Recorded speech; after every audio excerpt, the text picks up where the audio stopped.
Yes, Granny. Well, dear, you know how I sit with the lonely residents? Oh, yes, you're doing a lot of that now, Granny. How are you finding it? Well, I like it, and I'm learning a lot. Which aspects are you learning a lot in? Well, it's really picking up the little signs with the person. You know, when you initially sit with them, they're very withdrawn and quiet and looking down and nothing really happening in terms of connection with you, at least. So I find that the things that I do, oh yeah, what do you do, Granny?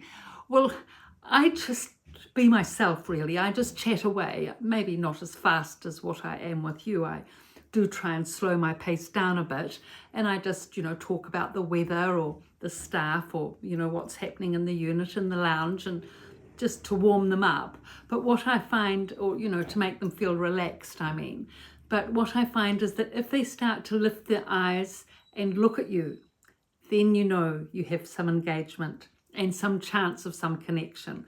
Oh yeah, the eye contact, it's such a subtle thing, isn't it? Very subtle. And if they look at you, not just a cursory glance, but you can see them looking at you, with you, for you, wanting you to be part of their world. If they hold that gaze for, a moment or more, that really you've started to develop that lovely connection and you can work from there. That's lovely, isn't it? That you've been able to develop that skill and that style with them.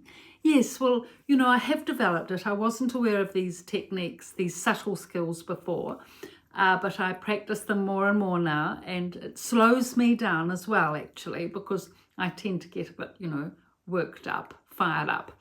And you can't be with these people. You need to slow right down to their pace and be with them at their level. And so when I do that, it's so nice because you get the eye contact and then the smile and, and maybe a word or two, and that they're there with you and you're there with them, and you make friends with these lovely people. I have made friends with all the lonely people I sit with. Them are my very good friends, and I can help them as well. Yeah, you're very helpful with them. How do you go about that?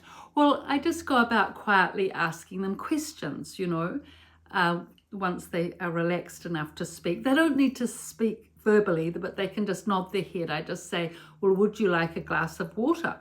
And if they nod their head as a yes, I just say to them, well, look, I'll find someone that can get you one. And generally you can find someone, a nurse or a carer, even a relative will be happy to go and get a glass of water for someone. So that's like a reassurance for them that you can practically make things work, nicely for them.